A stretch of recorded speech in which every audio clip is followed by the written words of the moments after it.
This episode of the Towing Life podcast is brought to you by BA Products. From innovative products such as the container link, tanker tube, frame hook, patented 8-point tie down, and more, BA Products is always developing products to better assist towers today and for tomorrow. Reach out to one of our BA distributors today to see how we can help elevate your towing and recovery procedures.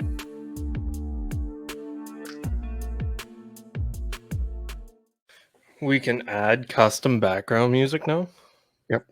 So you're telling me we can put in I'm Sexy and I Tow It into this? Oh my God, we can. This is amazing. You never thought of that? I didn't think of that whenever I learned this. We can't each have different ones. It doesn't work that way. Well, it should work that way. Well, it doesn't. Life doesn't always work the way you want it to. Sure it does. I'm a millennial. It always works my way. That's the attitude. We are recording, so, I got to get content for the pre-intro. Oh, well, we wonder what's going wrong with our industry. Yeah, got to get content. I want pay worth 30 years experience, and I'm only 25. We're going to get in trouble. Yeah, I'm not putting that one in. Why not? Because that will get us canceled. I'll put this part in, just have to make people wonder of what we actually said.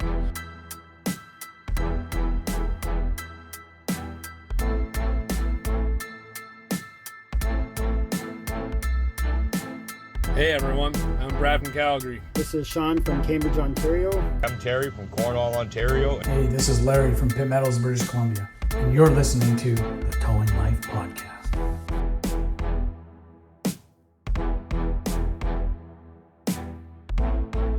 So ill prepared for this. Always. I got to keep myself on the edge of my seat so other people can keep on the edge of their seats too. You don't know what I'm going to say next because I don't know what I'm going to say next. The only thing that I know for sure of what I'm going to say is welcome to the Towing Life podcast, where the ditches are deep, the trucks are loaded, but the drivers are not. I am your host, TowManG, and as usual, I am joined by my co-host, friend, and former coworker, the man with very strong opinions, Mr. PlainGuy. What is going on, G? What is going on? I love your energy. Thank you. Did you like that transition? It is one of your better. And for that to top the list, it really shows where most of those transitions go. Yeah. Normally they're right in the pooper. They transition right to the junk folder. Yeah. Every time. Every time. So how's it been?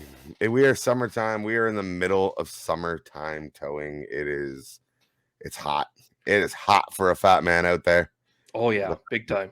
I went and changed the tire for this lady, and I was changing her tire, and she was like, "Is it okay if I ask questions while you do that?" And I was like, "Yeah, for sure." And she's like, "Do you know why my tire is flat? Or do you have to wait till you get the tire off?" And I was like, "Lady, I don't have to wait till I get your tire off. The metal bands are showing all on the inside of your tire. This thing has been wearing down for quite a long time." And then I walked over to the other side, and I was like, "Your driver's tire is just the same. Where are you going? I'll just tow you." Do you know why my tire's flat? Yeah, because there's no air in it. Yeah. What do you want me to tell you? What do you want? Why is it flat? Well, because you've got 3 PSI. Yeah. And you've been driving these tires for 150,000 kilometers, more than they probably should have lasted. Why is it flat? Because you have a hole in it. But it's only flat on the bottom. Yeah. Well, rotate them. See if that helps you. Love using those corny lines with customers. They sometimes they either get a kick out of it, right? When you get that like wholesome customer where you say something like that and they get a kick out of it, or they just look at you like, what a douche this guy is. Yeah. Yeah. Your rating's gone from either a 5-star to a 1-star. Yeah. Based on your terrible joke. Yeah. Absolutely. Absolutely. Before we get too far into it though, G, it is always a good time to mention if you have any questions, comments, concerns for the show, how to get a hold of us. You can find everything you need at www.towinglife.ca or by searching the Facebook page at the Towing Life podcast on Facebook. You can email us at thetowinglife@gmail.com or If you're listening over on YouTube, I guess you're watching. You could be listening too. But if you're watching and or listening over on YouTube, you can always be sure to leave a comment. Be sure to hit that like, subscribe, follow, whatever the hell YouTube has. I always forget it. If you don't like it, be sure to hit the thumbs up down twice. It is very important for the algorithm. And don't forget, guys, to share the Towing Life podcast with all your friends, family, anyone in the industry that you think would get a kick out of these two guys sitting behind their desks at, with a microphone and having an opinion about all the things that we deal with on a daily.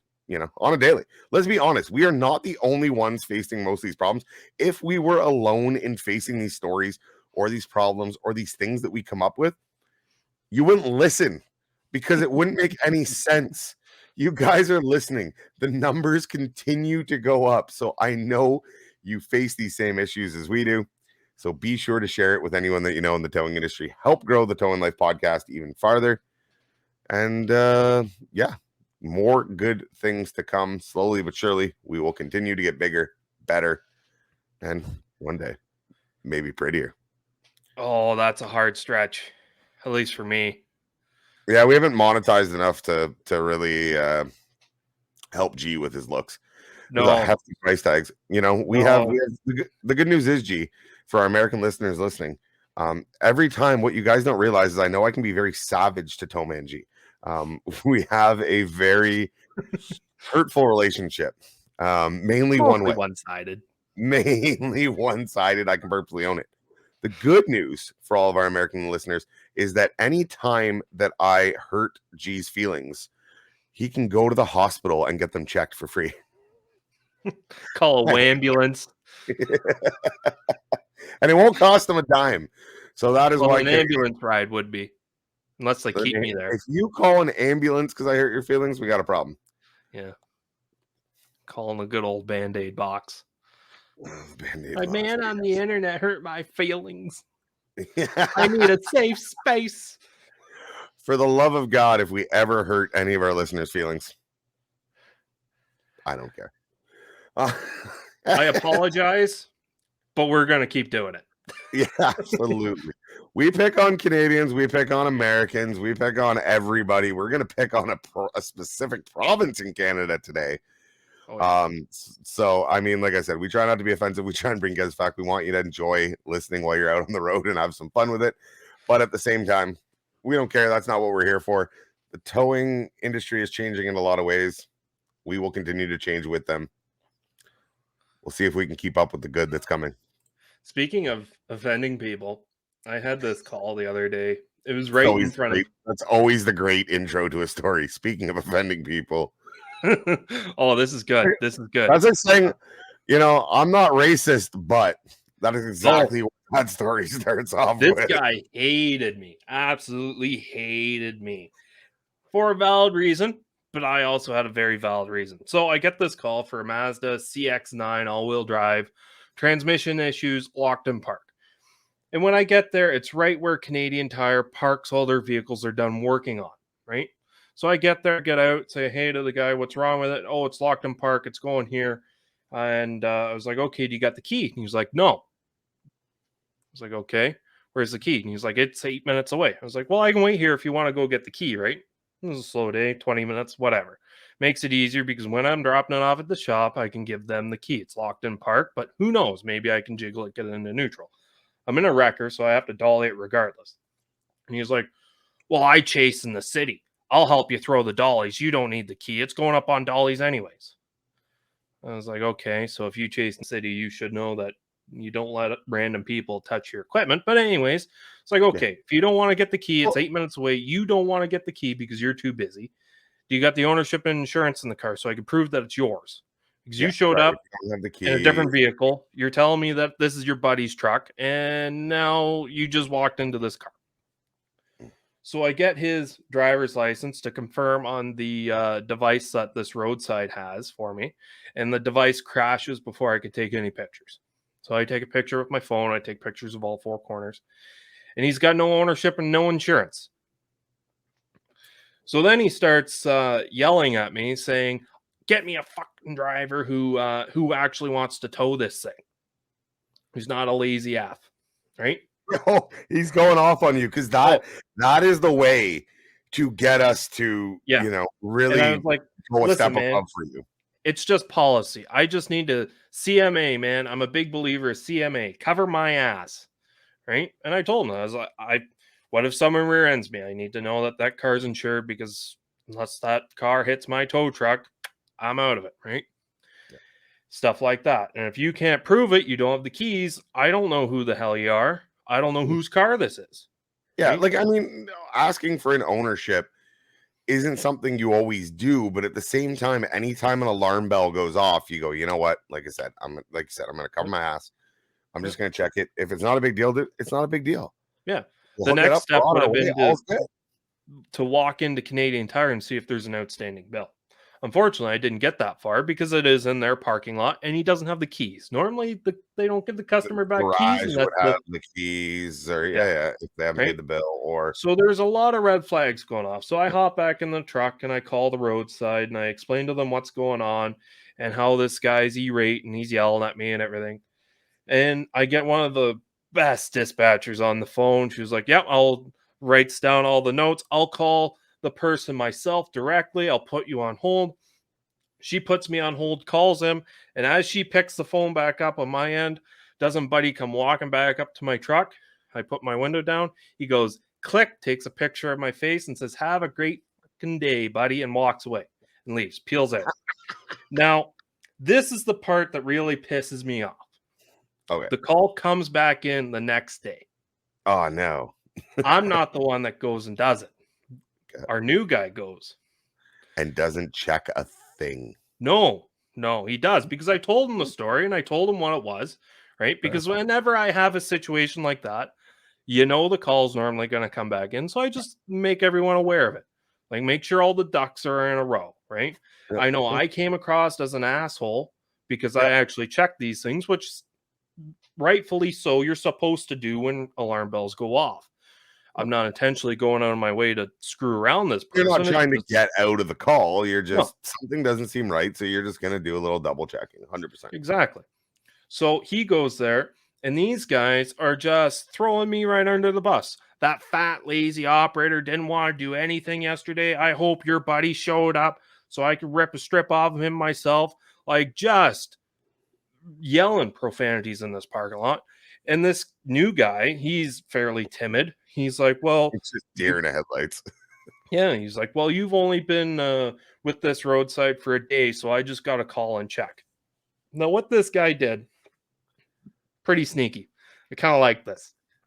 When he was talking to dispatch on his phone, he told them that they were really rude and poorly speaking about me. So the lady on the phone said, well, put me on speaker and put me in your pocket and go back out and talk to him.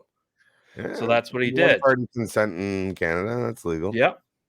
So he goes back out on a recorded line and he starts yelling profanities again, directed towards me and slightly towards the operator on scene. Right. Just ever so slightly. Your tow truck. And he even said, I don't know why you're defending that fat lazy fuck. And he said, well, he's my coworker. He's got my back. I got his. And you know what the roadside did? What? Just tow it. We don't want to deal with this anymore. Cancel the membership. No, towed it. Towed it? Yeah, towed it. We don't want to deal with this anymore. I love roadsides. Yeah. We got your back. We got your back. We got your back. And there goes the bus. Yeah. So they ended up getting their way. Now, the funny thing is, the people who were there the second time wasn't the same guy I was dealing with the first time. Okay, apparently, the guy I was dealing with was Buddy's wife. So now his wife was there with another male gentleman threatening my coworker with bikers and all sorts of people that knows our faces and where we live. And it was just a weird situation all around. Let's be honest. When you deal, and normally it doesn't come through the roadsides, but when you're dealing with this amount of people, random people that you don't know, people that, you're always going to get the skids. You're always going to have the skids. Normally you run into them more with police towing and those kinds of things, especially when you're doing impounds. And there you're on the side of the road with an officer or two, and it's normally a fairly controlled environment. Well, yes. when you're hooking up the car, but not when they're coming to get it. No. Right? I mean, the amount of sketchy people that come into our office to release vehicles. And now we've worked at places where there was separation between the dispatch and the customers coming in. Where I am now, it is even more secure than that, which is great. They have this little area they can walk into. It's under video and audio. There's a glass between, there's a locked door between, because and if your office is not under video and audio surveillance, get that. Especially if you do any sort of police towing. Yeah. I'm not going to say if you're a guy doing roadsides only, the odd cash customer coming in, you're not doing any police work. Honestly, what's it really going to save you? But yeah, 100%. Once you start to get into police towing and customers are coming in, we had a customer one day that claimed that we lost her keys and we never gave them back to her. We went back and checked the footage. We handed them under the glass to her. She took them, left, and then complained she didn't have the key. Little things like that wasn't a big deal by any means. Yeah. But again, with police towing, but you don't expect to see that with roadside towing like you're dealing with, right? Yeah. And to see it from another, I'm not even going to give them the benefit of calling them a professional in the industry, but another person who deals with the things you deal with on a daily that you think would have a little bit of understanding with it. They know the system. They know how it works. Mm-hmm. Right? Trust me, if I want to get out of the call, there's a lot easier ways than what you were trying to do. Yeah, I was trying to see if I could even tow it, right? Oh, you don't have the keys? Okay, that's red flag number one. Let's go down a different avenue. Let's see if I can get a picture, make sure, prove that it's your car so I can tow it. It wasn't a great tow. If something comes back to you, you go, this is the guy, here's his license. This is the ownership he provided me, and you're covering your ass. Yeah. So what you did wasn't by any means unreasonable. The jag-off that you had to deal with was just one of those unfortunate customers in this case. And the roadside absolutely throwing you under the bus is just the cherry on top. And how often do we see that? Like, I've had some good experiences with roadsides where I had one, it was late at night. It's going 4 hours away to, like, the car's been sitting, they've mowed the lawn around it. Looks like it's been sitting for a long time. They zip tied some plates on it. Mm-hmm. It's going to what they say is a garage where they're putting a transmission in it, but it's also a scrapyard. I mean, you wouldn't send it to a scrapyard 4 hours away. I get that. Yeah. So, but it raised a couple flags to me. So I called the roadside up right away. Yeah. And, talking with them, and they're like, look, they've had their membership for 8 years. This is their second call. Yeah. I doubt, you know what I mean? We're going to give them the benefit of the doubt. Cool. Onus is off me. Yep. I'm okay with that. I'm not looking for a way out of it. It's just these are those exact tows that go against your policies that you guys want to be informed on. Yep. So I'm giving you that information. And when they came back and said, no, it doesn't look like it's fraudulent or abuse of the membership. Okay, cool. I'm hooking it. I'm on my way. No problem. Would I rather go to, 4 hours away at midnight or something like that? No, but it is what it is. You wanted to talk about these roadsides, just I want to call it bending the rules. So I had this Hyundai Accent, and it was in town going, I think it was like 160 kilometers away, like a really far distance. And the tow destination was set up for an import-export yard. And this was through a roadside, right? Mm-hmm. And this particular roadside doesn't tow to import-export. And I get there, and I was like, oh, there's no front plate on the car. And I walk around to the back, and there's a Quebec plate on it. It's like, okay.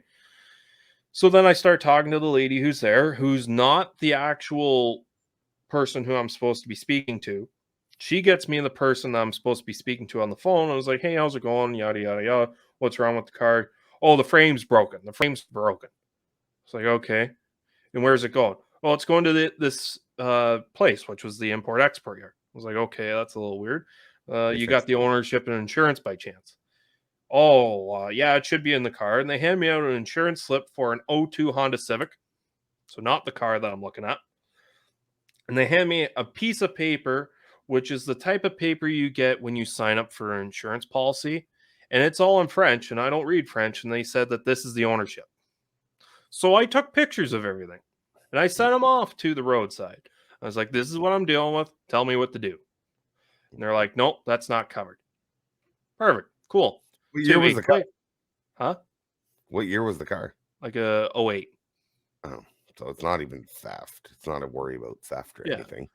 So then 2 weeks later, same car, same location, comes back in, going to the same address. However, this time, different shop name. It's like, okay. So I get there, more people there this time. The actual person who I was supposed to be speaking to was there. So I got all his information. I figured, well, I've already been here once and they didn't have the ownership or proper proof of insurance. I get all the stuff again. And at this point, I've been sitting there for 45 minutes. And now there's 2 passengers to go with the vehicle, which there never was before. So apparently these guys just wanted a free ride to Kingston. So I take all these pictures and of what they're claiming is the ownership, and it's not the ownership. It's just another piece of paper in French. And I take a picture of it, and I called the dispatch. I was like, if you can get someone to read French, and that somehow says that it's an ownership from Quebec, perfect. But I highly doubt it, right? Because normally an ownership should look like the ownership that we have in Ontario or some. No, they're completely different. They're not completely different, but they don't. I could easily see how it wouldn't be the same one as what we have. Yeah. How but is it like just a piece of paper with writing on it? Like with typed writing on it? Yeah, it's not like our green fold up with no. It doesn't have anything about the vehicle maker model or anything on it. Well, it should have the making model, I believe. I can't remember. I haven't seen one in forever, but okay. So, anyways, they ended up just saying, you know what, just tow it. And I was like, okay, where am I leaving the keys? I'll put the keys in the drop box of the shop that. We got passengers coming with you. Why are you worried about the keys? The passengers are no longer coming with me. I can only take one. And they decided to take an Uber or something. Anyways, so I get there. No drop box for these keys to go in, except the drop box for the import-export yard. So then I called dispatch back up again. And I was like, where do you want me to leave the keys? Oh, just put it in it with the doors unlocked or a door unlocked. I was like, okay. Well, anytime I try to lock one door, all 4 doors locked. And I'm not leaving all 4 doors. My car's like that. My car the other day, I was trying to leave something in the glove box for a guy coming to pick it up. And I would lock from the passenger side. I would lock it, and all the doors would lock. And I'd unlock it, and all the doors would unlock. I'm like, this is bull. And where I dropped it, there was like a sketchy guy working on an old lady's car right next to it. And I'm not familiar with the area. I don't know how good of an area it is. I threw the keys in the glove box, closed the glove box, locked the car, and said, it's locked. I'm not liable. Yeah. A lot of guys will listen to you on these stories and go like, man, you're making life so much more difficult for yourself. But it is 100% important to double check on things. Like I said, in a case like that, the import-export shop, there is something wrong with the car. It's not like you're worried that the car is a 2021 getting exported, which is a huge problem right now. By the way, they're not stealing Hyundais, so you don't have to worry. That's where I dig a little deeper with the guy. You know what I mean? It's a roadside call. Going to the shop in a town that the roadside has already provided you the address with. That is their job. That is not your job to say, hey, you don't cover to this garage. They dispatched you to that address. So it's true. Like what? Well, you they know always, what I mean? on both times I was there, they asked me, you Google it, see what it comes up as. Yeah, I know, but did they dispatch you a call from a pickup point to a drop address? Yeah. They'd already given you the drop address. It's not like to be determined when you get there. Yeah. So tow the damn thing. It's not your job to do their job. Their job is to send you the call. If that is not an approved facility on their list, they have already sent you the call with that address as an approved destination. That's not your job to worry about. No, but it is my job to make sure the car is insured and no, it's not. Why? Why is it your job to make sure of those the roadside only covers cars that are road? No, they don't. They cover everything. We've been through this. They will cover anything and everything. Not anymore. The policies have changed in my area. They killed the expired plates thing whenever you didn't have to renew your plates during COVID. They didn't. You still got to get a sticker on the back of your ownership every year. No, the Ontario government killed it, but I'm telling you, the roadsides put it off. That you didn't need to have valid plates because the government was allowing an extension. But you still need to have proof of ownership and plates matching. How many times do you check it? Do you check an ownership and insurance on every call you do? If it's going far, yes. Really? Because I am worried about getting into an accident and someone rear-ending that car and not having the information I need to get out of that shitty situation. Their insurance isn't important to you if their car gets rear-ended on the back of your truck. But it is. No, it isn't. But it is. Because Why if is that car does not touch my tow truck and it gets rear-ended, so I'm not at fault. It's not your problem. It's not my problem. It's that car's insurance and whoever rear-ended that car. Okay. Right? Yeah. So if I don't have that information to give to said officer, where does it have to go to? You don't wait. So you're telling me somebody's going to rear end you and you're not going to be at fault and you're worried about the insurance paperwork on it. For that car, yes. That car's not going to be at fault either. No, for the car that I'm towing, it's not at fault. Yeah, but so it doesn't. You still need the insurance information for it. You still need the information for it. So you call the member. How many? Let me ask you. So if you call the member and that. No, listen. How long have you been towing? 5 years. Okay. How many times have you been rear-ended? 0. Okay. How many times has this been important to you to have that insurance and ownership in 5 years? Well, you never know. Zero? But the first time Zero? it happens, it'll The bite you answer in the is- ass if you don't do it. No, what is going to bite you in the head? You call the member. Hey, this is what happened to your vehicle. The police are going to need the information. Here's the incident number. Come on down. Whatever it is. No. You think a cop is going to tear you for that one? You never You know. are out to lunch. You You are never out know. to lunch on that one. I'm a very cautious person. Very cautious. I play in traffic for a living. That's enough excitement and danger for me. I'm all for minimizing risks. Yeah. This is overboard. I don't know. It I'll is. agree to disagree. You have your way of doing things. I have mine. I know I'm safe regardless of whatever situation arises. If I'm towing a car in town, do I really care? No. If I'm going Why? There's no far, chances you're going to get rear-ended in town. if I'm going far into the city, down the highways where there's more thousands of stupid people on the road that I have to worry about, I want to make sure all my T's are dotted and my I's are crossed, okay? Your eyes are crossed, all right. Your eyes would be My crossed. eyes are definitely I didn't crossed. tow this because they couldn't show proof of insurance. Jesus Christ. Okay, so I got a fun story for you. So I'm training a new operator right now, a Mhm. female operator. And we're on the side of not a busy road, a one-way road. And we're hooking up this beautiful, like this 97 F350 4-door long box. Mhm. So it's still that. No, it's been a 97. It must have been older than An that because it was OBS, that yeah. square. It was that square shaped Ford. Mhm. Anyways, nice truck and everything. And we went it on and we're going over a chain tie down. And we're doing all that good stuff. And this like 90-year-old man walks up down the sidewalk and looks at my trainee. And he says, like, I can't remember how he starts off, but he goes, "You don't want to be a tow truck operator, do you? Wouldn't you rather be like a nurse or a like naming off these very female specific or stereotypical, I guess is what you'd call it, jobs?" Old people don't give a fuck. Oh no, he didn't give two shit.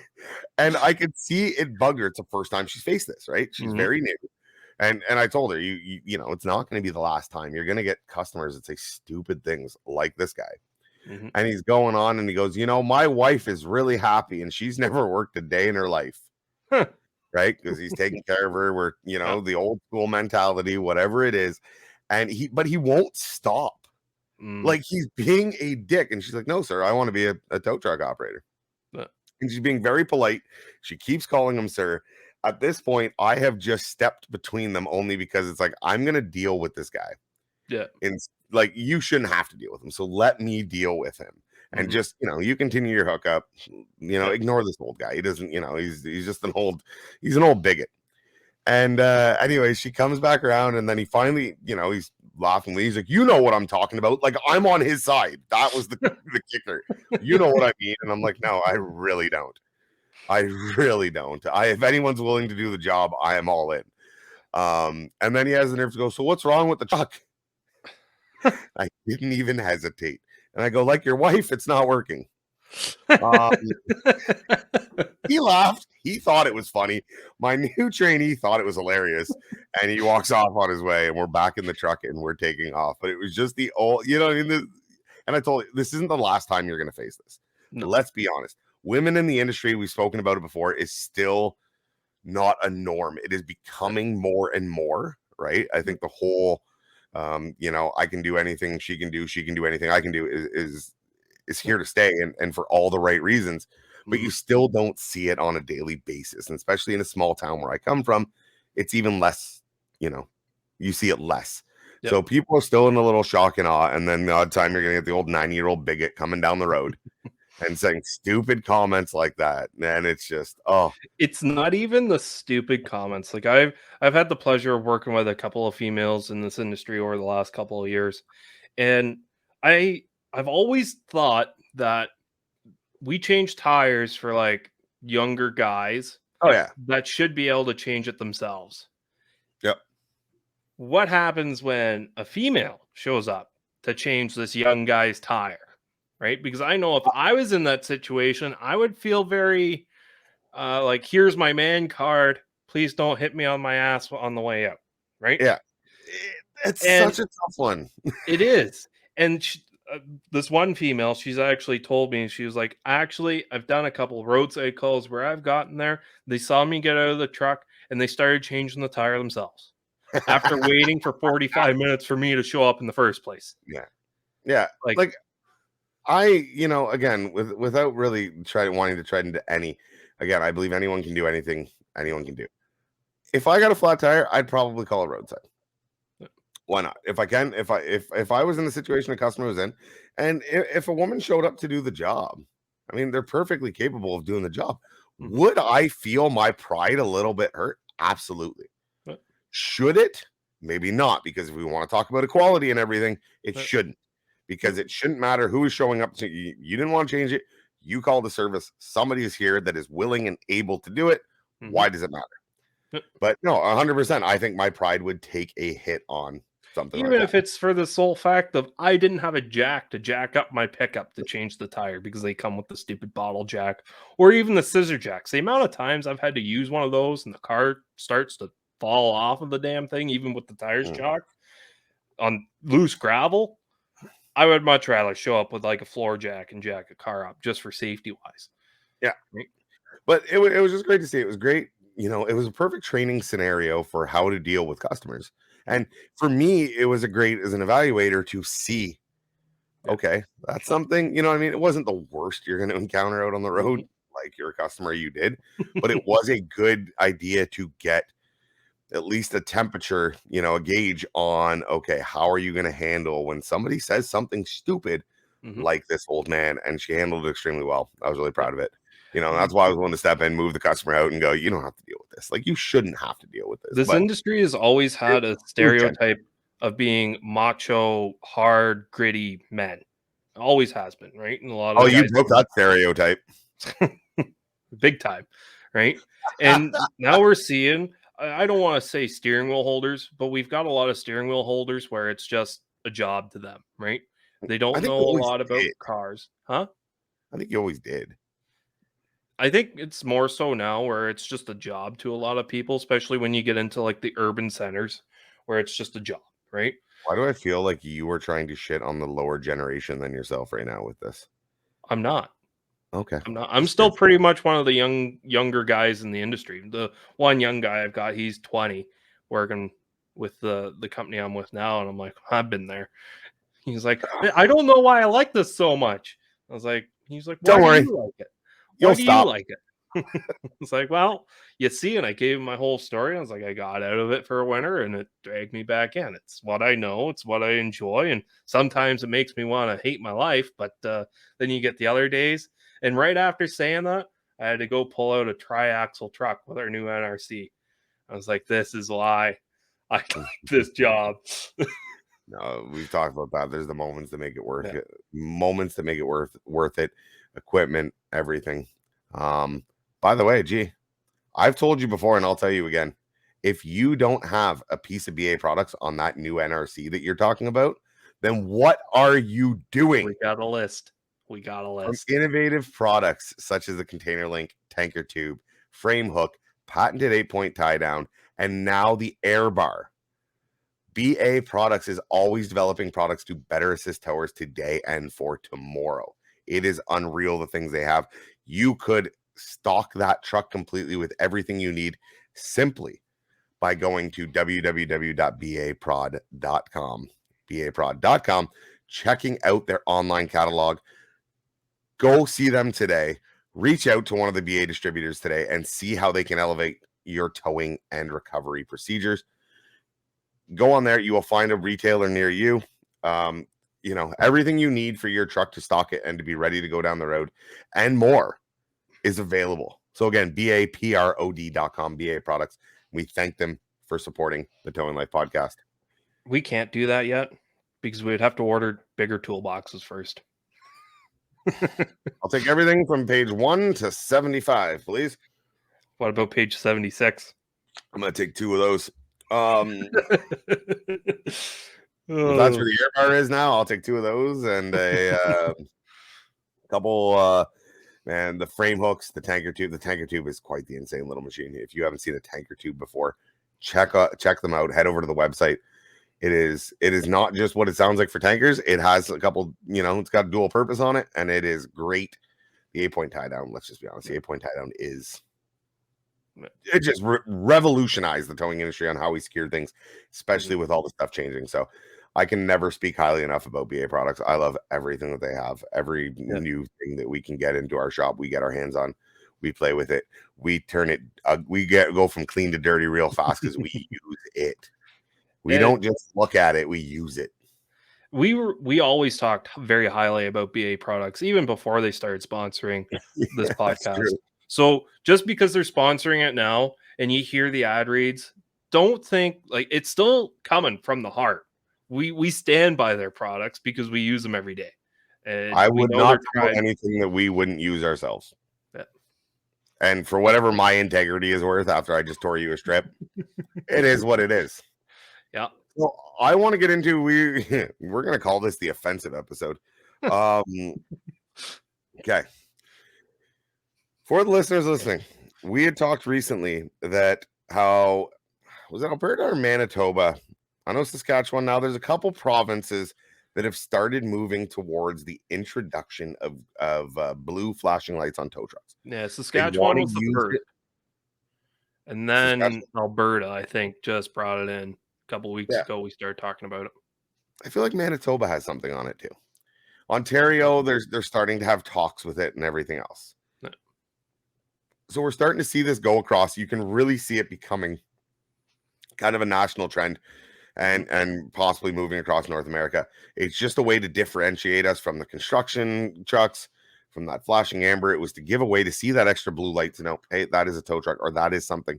You should be moving over anyways. But again, any extra light, not like you had mentioned back then too, was all the articles that came out because of this, right? We're really helping raise awareness again for the slow down, move over, raise awareness for the new flashing lights.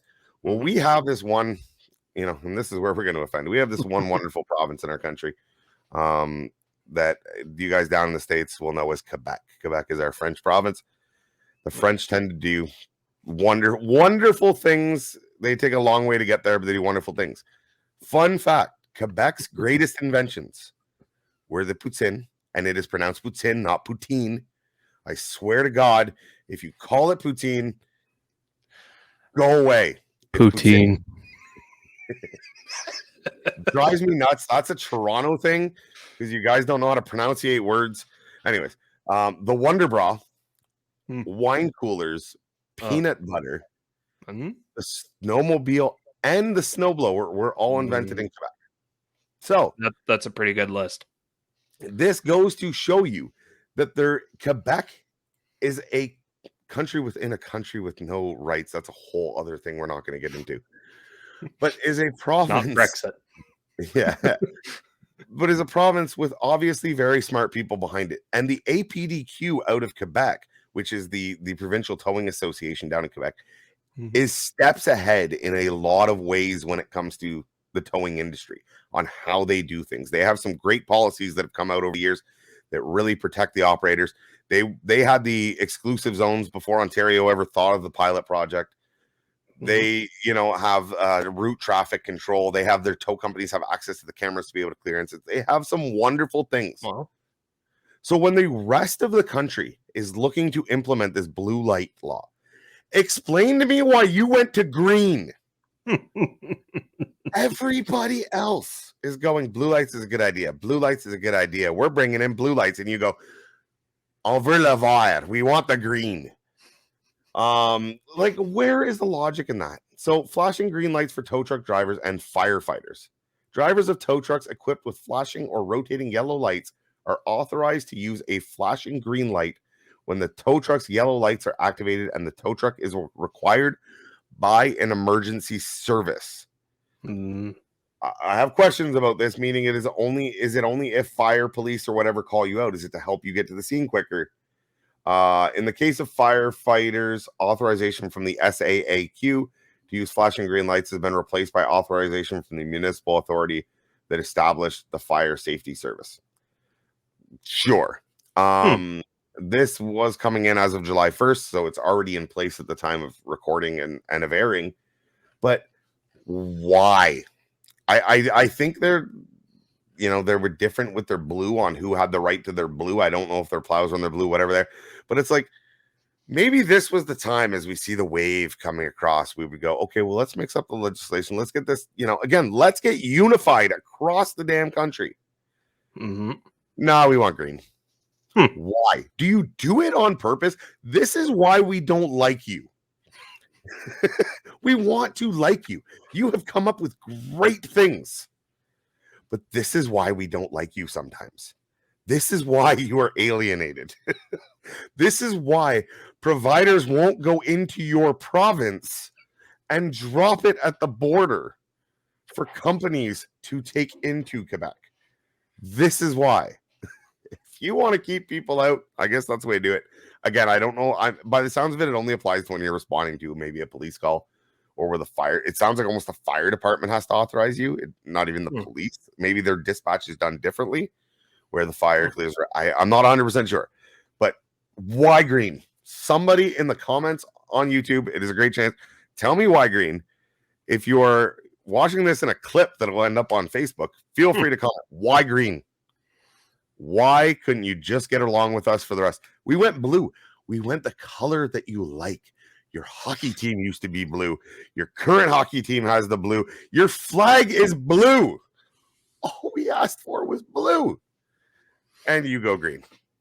Like, at least for here, volunteer firefighters in their personal vehicle run green lights. Yes. And which a lot of people don't even realize because they have to have signs in small towns because they live in the city their whole life and don't know what a volunteer firefighter is. Yeah. And I don't know. We've got Ontario's the stopgap, maybe Manitoba, stopgap in between Saskatchewan and Alberta and Quebec, right? So at least you got to drive through two other provinces until you see yellow and blue flashing lights. So once you see the yellow and green in Quebec, you go, okay, just yellow again, and then yellow and blue. Or no, maybe that's a plow truck because I just drove through a province that the plow trucks had yellow and blue. So it's very confusing. And when anything's confusing, people just say, nope, don't want to deal with that. That's confusing. That takes too much brain power. I mean, how many people are driving across the country? You tend to know the laws in your province. Yes. But it is mainly for those interprovincial cities or, those border cities that do a lot. Hey, the 401 highway, the busiest highway in North America, runs right into Montreal. It's no longer the 401 at that point. It's called the 20 or the 40, depending on what it is. But one of the biggest runs is Montreal to Toronto. Yeah. Up and down that highway. Why can't we just have a uniform, the difference. The funny fact is it used to know the difference driving down the highway from Ontario to Quebec, because when you hit the Quebec, the roads got worse. I have to admit, Ontario has dropped the ball on that, and it is not much better on our side of Ontario. No. But now you will be able to tell what province you're is based on what color the flashing lights are on the tow truck. Like, I do you guys have this problem down in the States? That's what I want to know. The American listeners down there. I know there's a lot of confusion state to state. There is different laws, different regulations, 100%. Would something vary that greatly, though? You know what I mean? Where it's like, we're going to go blue lights. We're going to go green lights. Well, knowing the U.S. would be blue and red because of political affiliations. But, you know what I mean? Like, how hard is it? You guys have 50 states 52. And 2 provinces. I don't think they're called, no, just call them provinces. Territories, sorry. It's not even territories. Oh. It's like, I can't remember the term, but I don't think it's maybe Ceratoris. I don't know. Anyway, we should know this after I name the flag. But you guys have 50. I can understand how there can be some confusion. Mm-hmm. Don't have that many, and you see that wave coming across. We're doing it. We're doing it. Ontario has talked about it. I don't think we've made any progressive gains towards it, but there's the talk about bringing in the blue. And viva la vire. Let's bring the green in and go from there. So if you are, a tower even in Quebec, feel free. I know we have some listeners in Montreal. Feel free to reach out to us. Why am I far off on this, or are you guys just really dropping the ball on this one in your opinion? Well, I know when Saskatchewan started talking about bringing in new lights to tow trucks, they were saying, okay, what's going to be better, red or blue? And they did some tests, and blue was better for nighttime visibility. You could see it from a further distance than red, and it caught your eye better. So that's why they decided to go with blue, right? Perfect. I'm not sure how well green's going to show up next to orange strobes. Yeah. I think it's going to blend together pretty good to begin with. And especially, you got to think about this, is the market for green strobe lights has been fairly small, right? So not a lot of these companies are going to be stocking green lights. Where they're more likely to have the blue. Yeah, normally they have blue, red, and amber, right? Yep. And white. So now, you're not going to just go out and automatically get a 52 or 72 inch light bar with green LEDs in them. You're not going to be doing that. As of right now, I think if the law came in yesterday or the 1st, you might put a couple little 3 light strobes or something along those lines in your grill or on your back tailboard. You're not going out and buying a brand new light bar, right? That's just a cost. I think that is, no offense to you, but that is the least of the concerns whenever it comes to all of it, right? I think that is, you know what I mean? The supply to be able to get it right away. You're right. Your point about can you see it? I think that's probably the most important part, 100%. But past that, if you can get it, if it just came out, I wouldn't be overly worried about that one. Yeah. I wouldn't be overly worried about. But that being said, G, we are starting to run long on time. God knows the people at home watching on YouTube and listening on their truck, on the ride, everything else can only put up with us for so long. So with that being said, we will agree to disagree this week. We will call this the offensive episode. Offensive episode. And we will work on seeing each and every one of you guys next week. As long as we didn't hurt your feelings. And if we did, we'll see you next week for more. You better tune in. You better. See ya. Toodles.